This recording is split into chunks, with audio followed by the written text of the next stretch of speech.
जिव्हाळा जिव्हाळा शब्द जाणून घ्यायचा असेल, जिव्हाळा जिव्हाळा म्हणजे नेमकं काय काय झालं जिव्हाळा शब्द आपल्याला जाणून घ्यायचा असेल तर लक्ष द्या माझ्याकडे.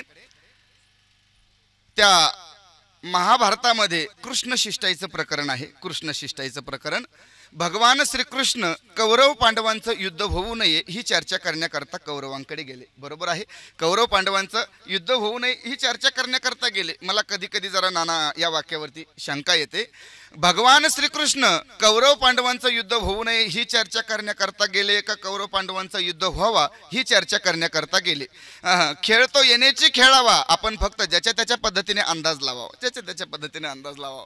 भगवान श्रीकृष्ण त्या कौरवांकडे गेले आणि कौरव पांडवांचं युद्ध होऊ नये ही चर्चा चालू असताना तो दुर्योधन अचानकपणे सभेमध्ये उभा राहिला आणि सांगितलं, कृष्णा, त्या पांडवांना सुईच्या टोकावरती मावेल एवढी सुद्धा मी जमीन दान देऊ शकत नाही, एवढी सुद्धा मी जमीन दान देऊ शकत नाही. झालं, भगवान श्रीकृष्ण त्या सभेतून उठले आणि निघाले. निघाल्याच्या नंतर दुर्योधन भगवान श्रीकृष्णाला आडवा झाला. आडवा झाल्याच्या नंतर भगवान श्रीकृष्णाला विचारलं, सांगितलं, देवा थोडं जेवून जा, जेवणाची उत्तम व्यवस्था केलेली आहे, थोडं जेवून जा. भगवान श्रीकृष्ण म्हटले, नाही मला भूक नाही. पुन्हा भगवान श्रीकृष्ण निघाले.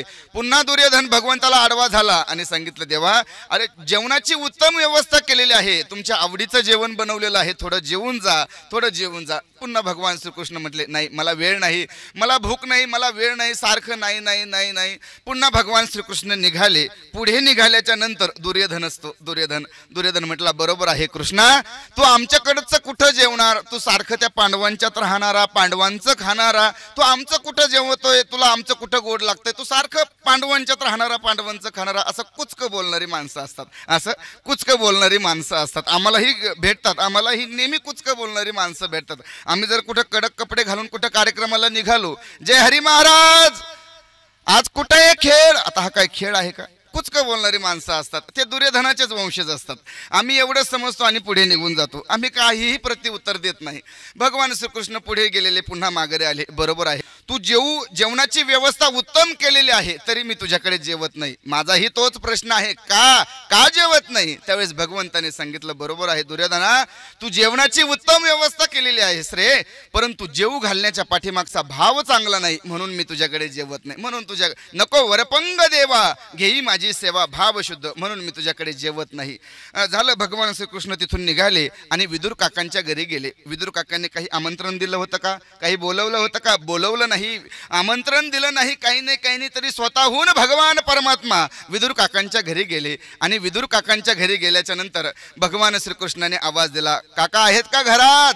काका घरामध्ये नाहीत. काकींनी बघितलं, भगवान श्रीकृष्णाकडे बघितल्याच्या नंतर सारखं भगवंताकडे बघतच राहिल्या. द्वारकेचे राजे आलेले आहेत, सारखं त्या कृष्णाकडे बघत राहिल्या. 5 मिनिटं झाले, 10 मिनिटं झाले, सारखं बघतच राहत आहेत. त्या असणाऱ्या भगवान श्रीकृष्णाने सांगितलं, काकी अहो योगी मुनी तपी ध्यानी यांच्या स्वप्नात मी जायला तयार नाही, मी स्वतःहून तुमच्या घरी आलोय, आतमध्ये या तरी म्हणा, आतमध्ये या तरी म्हणा. त्यावेळेस काकींच्या लक्षात आलं, चुकलं माझं, माफ करा. काकींनी भगवंताला आतमध्ये बोलवलं, बसण्यासाठी एक चौरंग आणला आणि त्या चौरंगावरती काकी स्वतः बसल्या आणि भगवंताला सांगितलं, बसा खाली. माझा द्वारकेचा राजा भगवान श्रीकृष्ण खाली बसले आणि काकी स्वतः त्या चौरंगावरती बसल्या. चौरंगावरती बसल्याच्या नंतर त्या असणाऱ्या भगवंताने सांगितलं, काकी मला फार भूक लागली हो, सकाळपासून काही खाल्लं नाही, मला भूक लागली, काही खायला मिळेल का? काकींच्या लक्षात आलं, घरामध्ये एक केळीची फणी आहे.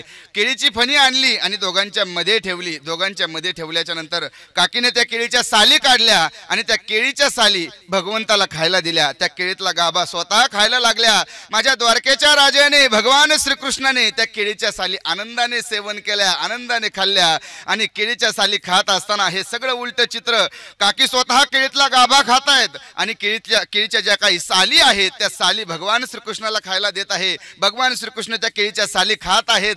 हे सगळं उलट चित्र विदुर काकांच्या कानावरती बातमी पोहोच झाली. विदुर काका त्या ठिकाणी धावत पळत पोहोच झाले आणि आल्याच्या नंतर पाहतायत आपली धर्मपत्नी, आपली बायको त्या चौरंगावरती बसलेली आहे, भगवान श्रीकृष्णाला खाली बसवलेलं आहे. त्यावेळेस त्या असणाऱ्या काकांनी काकीच्या अंगाला हात लावला, काय करतेस तू, कळतंय का तुला? अरे काय करतेस विचारतेस तू, कळतंय का तुला? अगं हा देव आहे, याला खाली बसू नये, याला चौरंगावरती बसवायला पाहिजे होतं. अगं हा देव आहे, भगवान श्रीकृष्ण आहे, द्वारकेचे राजे आहेत, यांना खाली बसू नये, यांना चौरंगावरती बसवायला पाहिजे होतं. यांना केळीच्या साली नाही तर यांना केळीतला गाभा खायला द्यायला पाहिजे होता. काय करतेस तू, कळतंय का तुला? त्यावेळेस भगवान श्रीकृष्णाला काकांनी विचारलं, कृष्णा देवा, अहो माझी बायको एक अडाणी आहे, माझी बायको एक अज्ञानी आहे, तिला एक कळत नाही, परंतु तुम्ही तरी ज्ञानी आहात ना, तुम्ही तरी तिला सांगायला पाहिजे होतं, मी देव आहे, मला खाली बसवू नये, मला चौरंगावरती बसवावं, मी देव आहे, मला केळीच्या साली खायला देऊ नये, मला केळीतला गाभा खायला द्यायला पाहिजे होता. तुम्ही तरी सांगायला पाहिजे होतं ना, तुम्ही तरी देव आहात, तुम्ही तरी सांगायला पाहिजे होतं. काकांनी प्रश्न केला आणि भगवान श्रीकृष्णाने सांगितलं, काका बरोबर आहे तुमचं, मी सांगायला पाहिजे होतं आणि काकींनी ऐकायला पाहिजे होतं असा तुमचा प्रश्न आहे ना? हो, मी सांगायला पाहिजे होतं, काकींनी ऐकायला पाहिजे होतं असा तुमचा प्रश्न आहे. बरोबर आहे, परंतु सांगण्याकरता आणि ऐकण्याकरता किती जण असले पाहिजे?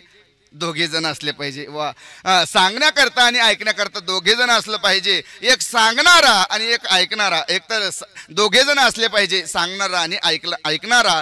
भगवान श्रीकृष्ण सांगतायत, काका मी सांगायला पाहिजे होतं आणि काकींनी ऐकायला पाहिजे होतं असं तुमचं म्हणणं आहे. बरोबर आहे, परंतु इथे आम्ही दोघं एकच आहोत. कुणी सांगायचं आणि कुणी ऐकायचं याला म्हटलं जातं भगवंताच्या अंतःकरणात भक्ताविषयी असणारा जिव्हाळा. विठ्ठल विठ्ठल.